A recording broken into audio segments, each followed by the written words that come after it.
Nas semanas que antecederam o massacre, eventos estranhos e inexplicáveis começaram a perturbar a tranquilidade de Hinterkaifeck, como um mau presságio. Pegadas na neve, provenientes da floresta e que levavam até a fazenda, mas que não indicavam um caminho de volta, intrigaram Andreas, um mistério que o inquietava. Objetos pareciam estar fora do lugar, como se alguém estivesse mexendo em suas coisas. Um fantasma assombrando a casa. Um jornal não familiar apareceu na soleira da porta, embora ninguém na família se lembrasse de tê-lo comprado. Um enigma sem solução. Andreas, convencido de que algo estava errado, mencionou os acontecimentos perturbadores aos seus vizinhos, mas suas preocupações foram recebidas com ceticismo, como se ele estivesse vendo coisas. Narrador principal. A atmosfera na fazenda se tornou tensa, carregada de medo e apreensão, como se uma nuvem negra pairasse sobre eles. O que antes era um lar feliz e acolhedor, transformou-se em um lugar de medo e incerteza, um prenúncio da tragédia que se aproximava. Na noite fria e escura de 31 de março de 1922, a paz de Hinterkaifeck foi brutalmente interrompida, como um grito no silêncio. Sob a pálida luz da lua, uma figura sombria se aproximou da fazenda isolada, como um lobo na escuridão. O silêncio da noite foi quebrado pelo som abafado de golpes e gritos surgindo de dentro da casa, um pesadelo se tornando realidade. Um a um, cada membro da família Gruber foi brutalmente assassinado, suas vidas apagadas em um instante. O assassino, movido por uma crueldade insana, colocou os corpos das vítimas lado a lado no celeiro, cobertos por feno, um ato de pura maldade. O que poderia ter levado alguém a cometer um ato tão hediondo contra uma família indefesa? A resposta a essa pergunta permaneceria um mistério, uma ferida aberta na memória daquela comunidade. Os dias se transformaram em semanas, e o silêncio em Hinterkaifeck se tornou cada vez mais perturbador, como um fantasma que assombrava a todos. A fumaça não mais subia da chaminé, o gado mugia faminto no estábulo, e as plantações começavam a murchar por falta de cuidado, a vida abandonando aquele lugar. Na vila próxima, a ausência prolongada dos Grubers começou a causar preocupação, um aperto no coração de todos que os conheciam. Vizinhos comentavam sobre a falta de notícias e especulavam sobre o paradeiro da família, um mistério que pairava no ar. O carteiro, estranhando o acúmulo de cartas, alertou as autoridades locais, um sinal de que algo estava errado.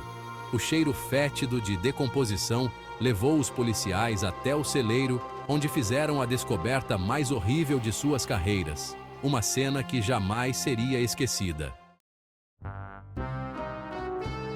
A notícia do massacre em Hinterkaifeck se espalhou pela região como um rastilho de pólvora, levando consigo uma onda de medo e incredulidade, como se um vulcão tivesse entrado em erupção.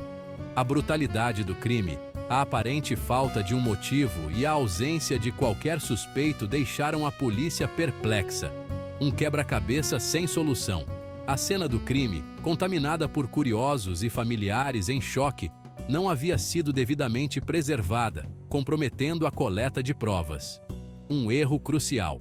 A polícia interrogou os moradores da região na esperança de encontrar alguém que tivesse visto ou ouvido algo suspeito nos dias que antecederam o crime, uma busca por uma agulha no palheiro.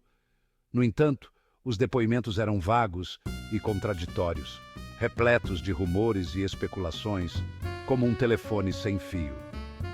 A cada beco sem saída, a frustração crescia, e o caso Hinterkaifeck se tornava um emaranhado de perguntas sem resposta, um mistério insolúvel.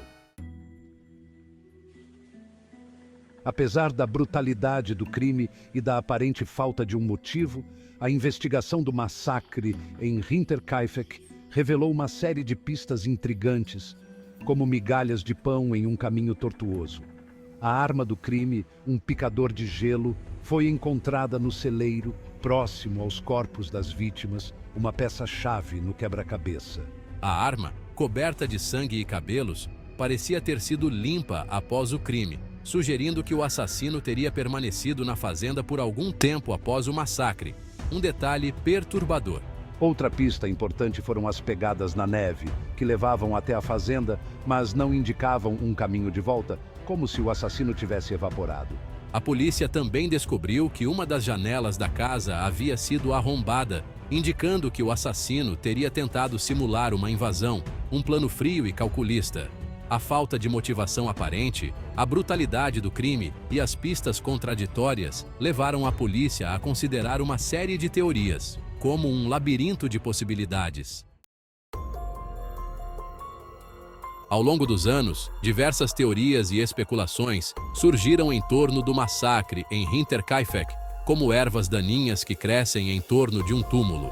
Uma das teorias mais populares aponta para Karl Gabriel, um ex-soldado alemão que teria tido um caso com Victoria Gruber, a filha mais velha da família.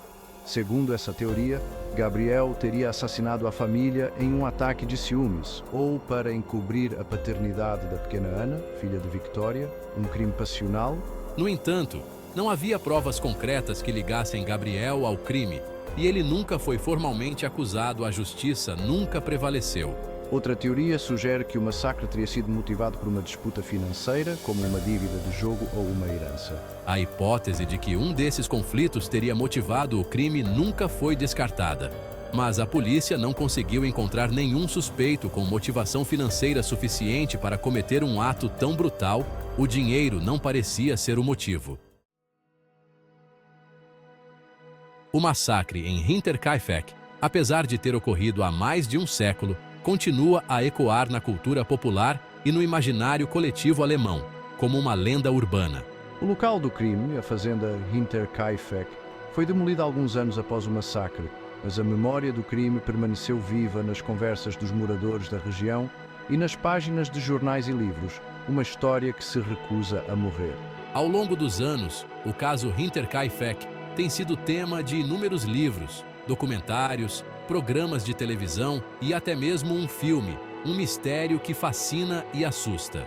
O caso também inspirou uma série de teorias da conspiração, que envolvem desde cultos satânicos e experimentos do governo, até visitas alienígenas. A imaginação humana não tem limites. Embora nenhuma dessas teorias tenha sido comprovada, elas demonstram o poder duradouro do caso Hinterkaifeck e sua capacidade de capturar a imaginação do público, um enigma que nos desafia a encontrar uma explicação. A verdade sobre o que aconteceu na fazenda Hinterkaifeck naquela noite provavelmente permanecerá um mistério para sempre, um segredo guardado a 7 chaves.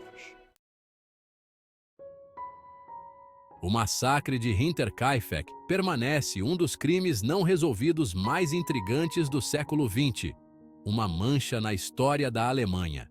A história da família Gruber, assassinada brutalmente em sua fazenda isolada, é um lembrete sombrio de que a violência pode nos atingir nos momentos e lugares mais inesperados, como um ladrão na noite.